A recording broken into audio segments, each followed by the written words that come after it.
그러다가 어느 순간에 이렇게 명멸해가고 조락해가는 그런 사람들이 얼마나 많은가 하는 생각을 하지 않을 수가 없었습니다. 그런데 오늘 우리는 특이한 한 부류의 사람들을 보는 것입니다. 다들 바쁘고 분주하고 뭔가를 해야 되는 이런 세상 속에서 이들도 역시 예외는 아닌 것입니다. 이들에게 분명한 목적지가 있었어요. 그들은 자기들의 고향으로 돌아가야 되는 긴박한 임무가 부여되어 있는 그런 사람들이었습니다. 그럼에도 불구하고 이들은 아하와 강가라는 곳에 모여서 3일이나 하루도 이틀도 아니에요. 사흘씩이나 그들은 멈추어 서서 뭔가를 했다고 지금 얘기하고 있는 것입니다. 왜 이들은 멈추어 섰을까요? 누가 무엇이 이들을 멈추어 세웠을까 하는 것입니다. 여러분, 아하라는 말이 무슨 말인지 아시죠? 이스라엘 가보신 분들은 사해 진흙에서 나온 머드팩 이런 거를 많이 사서 오시더라고요. 근데 아하바라는 그런 상표가 있어요. 아하바. 그 아하바를 음력을 해서 우리 한글로 바꾸니까 아하와가 됐어요. 근데 아하바는 근본적으로 히브리 말로 사랑이라는 뜻이랍니다. 사랑이 흐르는 강이에요. 굉장히 낭만적이잖아요. 그렇죠? 사랑이 흐르는 강가에 사람들이 사흘씩 모여서 한 5만 명 되는 사람들이 그곳에서 야영을 했다고 이렇게 얘기하고 있는 것입니다. 성경을 가만히 읽어보면 이 사람들만 그런 것이 아니고 많은 이들이 광야를 거쳐서 광야에서 머물렀던 흔적들을 우리는 보게 되는 것입니다. 아브라함도 요셉도 다윗도 사도 바울도 그리고 예수님도 광야를 거쳐서 지나갔던 분이에요. 그러니까 이 광야라고 하는 곳은 한마디로 인생을 비유하고 은유하는 그런 상징이 되기도 하는 것입니다. 그런데 이 광야 경험을 통해서 이 사람들이 무엇을 경험했느냐, 무엇을 했느냐, 배웠느냐 하는 것입니다. 광야의 그 척박한 환경 속에서 인간은 참 연약한 존재다. 인간이라고 하는 건 언제든지 사멸될 수 있는 그런 박약한 존재라는 것. 그것을 이들은 배웠어요. 자기들의 한계성을 배우지 않을 수가 없었습니다. 뿐만 아니라 이러한 건조하고 메마른 광야 생활을 하면서 오직 바라볼 분은 하나님밖에 없다는, 하나님을 절대 의존하는 법을 배웠어요. 정말 귀중한 것을 배우는 거죠. 하나님 이외에는 내가 바라볼 곳이 없구나. 그거를 배운 것이었습니다. 뿐만 아니라 한 모금 생수, 이 생명수 한 모금이 얼마나 소중한지, 그 이전에는 그 소중함을 몰랐어요. 감사할 줄 몰랐습니다. 당연한 줄 알았습니다. 그런데 광야 생활을 통하면서 그 어떤 하찮은 것, 사소해 보이는 것이라 할지라도 그것이 얼마나 소중하고 감사한 것인지를 이들은 배웠습니다. 전부 다 광야에서의 수업 덕분이었어요. 당연한 것이 없다는 것은 대단히 중요한 것입니다. 내가 누려야 될 것, 내가 마땅히 가져야 될 것, 그런 것은 없는 것입니다. 내가 마땅히 보는 것, 보고 있는 것이다, 그렇지 않습니다. 시력이 점점 죽어가고 있는 분들에게는 내가 지금 선명하게 볼 수 있다는 것, 이것이야말로 그들에게 있어서는 그렇게 오매불망 바라는 간절한 소망이라는 것을 우리는 잊지 말아야 되는 것입니다. 내가 마음껏 삼키고 마음껏 먹을 수 있다고요? 그거 당연한 것 아닙니다. 식도를 잘라내고 이어 붙이고 그리고 장 기능이 어려워서 그런 걸 하지 못하는 분들도 얼마나 많은지 모르는 것입니다.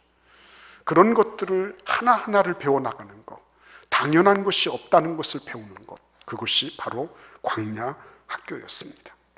사람들은 먹고 마시는 것에 대해서 그것을 기본 조건이라고 얘기를 합니다. 맞습니다. 예수님도 그런 조건에 대해서 사탄의 시험을 받으셨습니다. 예수님께 사탄은 이 흐트러져 있는 이 천지에 이렇게 흐트러져 있는 그 돌들을 다 떡으로 만들면 너도 먹고 남도 먹고 그리고 얼마나 좋겠느냐 이렇게 얘기를 했습니다. 돌로 떡을 만들어라. 그때 예수님께서는 단호하게 말씀하셨습니다. 사람이 떡으로만 사는 것이 아니고 하나님의 입으로 나오는 모든 말씀으로 살 것이다. 살덩어리만 만족시키는 것이 그게 인생의 목적이 아니라고 말씀하시는 것입니다. 잘 먹고 잘 사는 그것이 인생의 궁극적인 목표고 그것이야말로 최대의 목적인 것처럼 사탄은 포장하고 있지만 예수님은 거기에 대해서 단호하게 그리고 엄정하게 그것을 질책하시고 바로잡으십니다. 하나님의 입에서 나오는 모든 말씀이 없으면 너희들이 아무리 살덩어리를 만족시켜도 그것은 하등 아이 흐트러져 있는 돌덩이만도 못한 것이 될 것이다 라고 말씀하고 계셨던 것입니다. 이 사람들은 그렇기 때문에 광야를 지나면서 많은 생각을 했을 것입니다. 아, 이제 빨리 하루라도 빨리 예루살렘으로 가자. 얼마나 많은 대적들이 호시탐탐 습격할 것을 노리고 있겠습니까? 습격을 하려고 했겠습니까? 얼마나 많은 사람들이, 이 사람들이 지금 남부 여대하고 많은 것들을 끌고 지금 고향으로 가고 있잖아요. 그러니까 저것들을 한번 공격해서 습격을 하면, 탈취를 하면 자기들은 금세 거부가 될 수 있다는 것을 다 알고 있는 것입니다. 바보가 아니면 다 아는 거죠. 그러니까 하루라도 빨리 걸음아 날 살려라 하면서 빨리 가야 되는 거예요. 그런데 이들은 사흘이나 멈추어 섰습니다. 왜 그랬을까요? 왜 멈춰 섰을까요? 거기 무슨 강가에서 고기 잡으려고요? 아니면은 광야 투어를 하려고 그랬겠습니까? 왜 그랬을까요? 레이첼 나오미 레멘이라고 하는 의사가 있습니다. 이분이 키친 테이블 위즈덤이라는 식탁의 지혜라고 하는 책을 썼어요. 원제가 키친 테이블 위즈덤이에요. 근데 이 식탁의 지혜라고 하는 이 책이 정작 번역이 돼서 우리나라에서 나올 때는 그대 만난 뒤 삶에 눈 떴네 하는 그런 길고 긴 제목으로 바뀌어졌어요. 이 역자도 그렇게 써놨더라고요. 자기도 처음에 그런 제목을 보면서 피식 웃었답니다. 요즘에 누구를 만난 뒤에 삶에 눈 뜨는 이런 낭만적인 이런 일이 어떻게 있겠나, 피식 웃었답니다. 그런데 자기가 그 글을 쭉 번역해 나가면서 느낀 게 뭐냐면, 아, 그럴 수 있겠구나. 그대 만난 뒤 삶에 눈 뜨는 그대는 꼭 사람이 아닐 수 있겠구나. 그것이 난치병이 될 수도 있고, 그것이 사별의 아픔일 수도 있고, 그것이 정말 자식에게 이룰 수 없는 그 못을 박는 그런 일일 수도 있고, 그 인간적인 그런 모든 고통과 아픔의 문제가 그대가 될 수 있겠구나. 그런 생각을 해서 그런 제목을 붙였다고 말하고 있었습니다. 이스라엘 사람들이 눈을 뜨게 된 계기가 뭐였을까요? 이 사람들이 왜 갑자기 거기에 가서 멈춰 섰습니까? 누구 말 맞다나 멈춰 서야지 뭐를 볼 수 있으니까 그랬을까요? 그 말은 일리가 있는 말이지만 진리는 아니에요. 멈춰 서야지 꼭 볼 수 있다, 그런 건 아니잖아요. 뛰면서도 볼 수 있어야 되잖아요. 근데 그들은 이미 보았기 때문에 멈춰 선 것입니다. 뭘 보았습니까? 그대를 만났습니까? 그대가 뭐였죠? 바벨론에서 포로됐던 삶, 바벨론에 노예돼서 끌려갔던 삶, 그게 그대였어요. 자기들 부지런히 살았습니다. 남유다 열심히 부지런히 살았어요. 하나님 없이 살았지만 부지런히 살았어요. 이 사람들은 하나님하고 상관없이 열심히 자기들의 번영과 성공을 위해서 앞뒤를 안 가리고 열심히 질주했습니다. 그런데 결과가 뭐였죠? 포로돼서 노예가 됐던 삶이었습니다. 보았어요. 그거 만났습니다. 아, 인간적으로 아무리 뛰고 달려도 한계가 있는 거구나. 하나님이 그거 다 보여주셨어요. 보여줬기 때문에 이번에도 하루라도 빨리 다른 어떤 강도나 어떤 습격당할 그런 상적들이나 이런, 요즘 같으면 우리 같으면요, 산적들의 그런 기습을 안 받고 하루라도 빨리 한달음에 고향으로 갔으면 좋겠지만, 그들은 그것이 능사가 아니라는 것을 자기들이 경험해서 알게 되는 거예요. 경험해서. 여러분 생각해 보십시오. 경험해서 알게 된다는 것이 얼마나 안타까운 일이에요.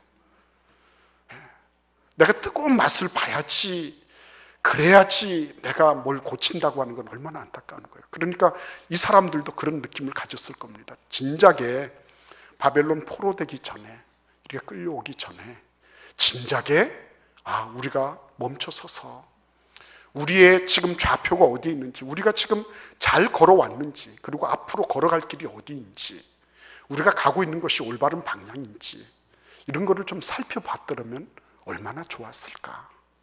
이렇게 이들은 깊은 회한과 후회를 가지면서 아마 이러한 만남을 이들은 가졌을 것이라고 이렇게 생각이 되는 것입니다.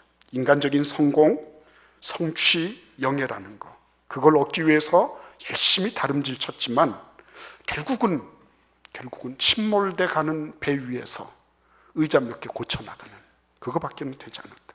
그 결과는 포로의 수치와 굴욕이었다는 것, 그것들을 깊이 아로새기고 있었던 것입니다. 그래서 여러분, 이 사람들이 멈춰서서 우리 빨리 가는 것보다 바르게 갑시다. 하나님께서 우리에게 이미 우리의 경험을 통해서 말씀하신 것처럼 우리가 지금 바르게 가고 있는지를 검토해 봅시다. 이렇게 된 것입니다. 근데 그렇게 검토해 나가려고 할 때 머리로만 할까요? 아니죠. 입으로만 할까요? 아니죠. 전부 다가 다 멈춰서야 되죠. 우리 같이 로마서 12장 1절 말씀을 읽어보도록 하겠습니다. 그러므로 형제들아, 내가 하나님의 모든 자비하심으로 너희를 권하노니 너희 몸을 하나님이 기뻐하시는 거룩한 산 제물로 드리라. 이는 너희가 드릴 영적 예배니라. 아멘. 이스라엘 사람들은 자신들의 제물은 드렸지만 마음은 드리지 않았어요. 전 존재를 드리는 데는 인색했어요. 이 사람들은 지금 멈춰 서 있으면서 자기 전 존재를 정지시키고 그리고 뭔가를 하려고 하는 것입니다. 이것은 대단히 중요한 일이었어요. 그동안에 계속 쫓겨서 살았잖아요. 그들은 노예되기 이전에도 쫓겨서 살았고 노예돼서는 물론 쫓겨서 살았고 그리고 지금도 자칫 잘못하면 쫓겨야 되는 거예요. 일정에 쫓기고 그리고 주변의 위협으로부터 쫓겨야 되고 그리고 자기들이 좀 더 편안한 삶을 살아야 된다는 그런 자기 편의성 때문에 쫓겨가야 되는 그런 입장에 있는데 이들이 그것을 과감하게 끊어버리는 거예요. 그들은 비로소 자유인이 된 것입니다. 비로소 자기가 돈에 의해서 쫓겨가는 것도 아니고 자아실현이라고 하는 자기 욕망을 이루기 위해서 쫓겨가는 것도 아니고 남들에게 인정받기 위해서 그래서 막 엑셀레이터를 받는 것도 아니고 이거는 우리가 정말 우리 자신들을 제대로 봐야 된다는 자기 성찰의 필요성 그리고 우리 자신이 그렇게 하려고 하면 우리 몸이 우리의 전 존재가 바르게 정지되어야 된다는 것 이것을 그들은 깊이 깨닫고 있었던 것입니다. 그래서 여러분 우리 전도서 3장 11절 함께 읽어보겠습니다. 하나님이 모든 것을 지으시되 때를 따라 아름답게 하셨고 또 사람들에게는 영혼을 사모하는 마음을 주셨느니라. 그러나 하나님이 하시는 일의 시종을 사람으로 측량할 수 없게 하셨도다. 여러분 기억하십시오. 지금만 잘 살려고 하면 이들은 빨리 갔어야 했어요. 지금만 잘 살려고 하면. 근데 이들은 하나님이 그들에게 넣어주신 전체적인 구도, 그렇죠? 영원을 사모하는 마음.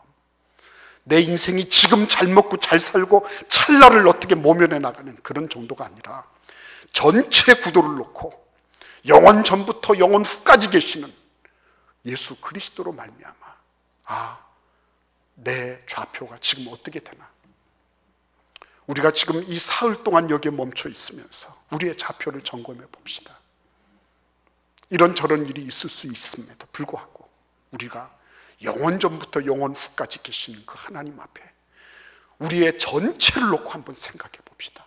이렇게 된 거예요. 여러분 얼마나 큰 관점을 가진 것입니까?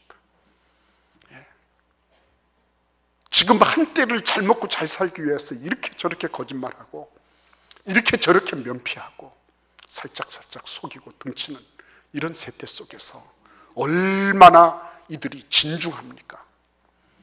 이들이 얼마나 하나님 앞에 진실됩니까? 이들이 하나님으로부터 그래 맞다 너희들이 지금 이 순간 찰나를 잘 사는 정도가 아니라 너희들이 영원을 바라보는 그런 눈을 가지고 있다는 건 그거는 복이다라는 그러한 하나님의 선언을 이들이 받을 수 있지 않았겠을까요? 한 번도 제대로 멈춰서 보지 못하는 거죠. 무슨 일이 있는지, 바자회가 있는지 정신없죠. 예, 정신없습니다. 그냥 이렇게 가는 거예요. 왜냐하면 내가 바쁘니까, 분주하니까. 나도 피곤하니까요. 그러니까 그리고 싫은 거예요. 그리고 싫은 거예요. 무슨 중고등부 연합회, 전국 연합회가 어떻게 뭘 한다든지 이런 거에 대해서도 그런 모양이구나. 좀 한번 기도해 주면 안 될까요, 여러분? 좀 그런 선생님들 좀 한번 이렇게 격려해 주시면 안 될까요? 하나님은 단순하게 우리가 이 시점을 잘 사는 정도가 아니라 더 크고 영원한 것 전체를 보도록 만들어 주시는 거죠. 그렇게 만들어 주셨기 때문에 이들은 그 광야에서 사흘을 머물 수가 있었던 거예요. 그래서 레슬리 뉴 비긴이라고 하는 분이 이렇게 얘기를 하고 있습니다. 우리 같이 한번 레슬리 뉴 비긴이 얘기한 걸 한번 읽어볼까요? 같이 읽겠습니다. 성경은 바라보만 보는 책이 아니라 그것을 통해 세상을 봐야 하는 책이다. 그렇죠? 그 렌즈를, 성경의 렌즈를 가지고 세상을 보는 거죠. 성경의 렌즈를. 그렇죠? 이 성경의 렌즈를 우리가 잘 끼기 위해서 우리가 말씀을 묵상하는 거죠. 이 성경의 렌즈만큼 크고 원대한 렌즈가 없고요. 이 성경의 렌즈만큼 정밀하고 자세한 렌즈가 없어요. 머리털 하나까지도, 세포 하나까지도 다 정밀하게 찍어내는 거예요. 이 성경의 렌즈를 통해서 세상을 보고 이웃을 보는 거예요. 그런데 이것을 잘 못하는 그런 일들이 있죠. 그죠? 이거가 잘 안 되는 그런 경향성이 있는 것입니다. 참 안타까운 일이에요. 오늘 이 말씀 15절에 보시면 그들이 거기서 3일 동안 장막에 머물며 그랬습니다. 그러면서 백성과 제사장들을 살폈다 그랬습니다. 그죠? 멈춰 서서 살펴보았습니다. 주변을 살핀 거예요. 자기로부터 주변을 살핀 것입니다. 이 성경을 한번 쭉 대조해 보니까 여기에서 살폈다고 하는 말이 여러 가지가 나왔어요. 점검했다, 관찰했다, 리뷰했다, 조사했다, 뭐 이런 여러 가지 그 번역들이 나오고 있었습니다. 그러나 단어들은 다 달라도 한 가지 중요한 건 뭐냐면 자기 공동체를 스스로 성찰했다는 거예요. 5만 명 정도가 함께 나왔는데 이들이 자기 공동체에 대해서 자가 성찰을 시작했다는 것입니다. 우리가 어떤 존재인지 살펴보자는 거예요. 참 이거는 귀한 일이잖아요. 어쩌다 보니까 벌써 4월이에요. 조금 있으면 막 덥다 그럴 겁니다. 그죠? 막 전기 아끼십시오. 막 전기 막 정전될 겁니다. 원자력 발전소가 어떻게 다 멈춰서 뭐 그런 얘기들 나올 거예요. 조금 있으면 이제 겨울 되고 송구영신 예배 드린다 그럴 거예요. 우리는 엄청 바쁘게 살아가고 있습니다. 이렇게 하다가 보면은 싹싹싹싹 넘어가는 거예요.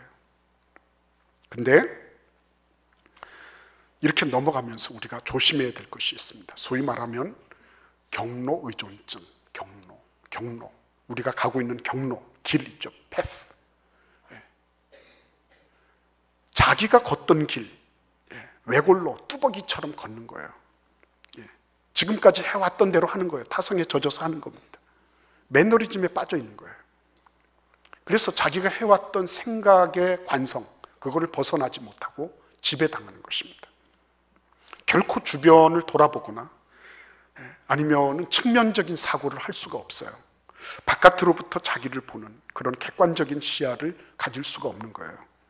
매일 만나던 사람 만나죠. 매일 하던 말 하죠.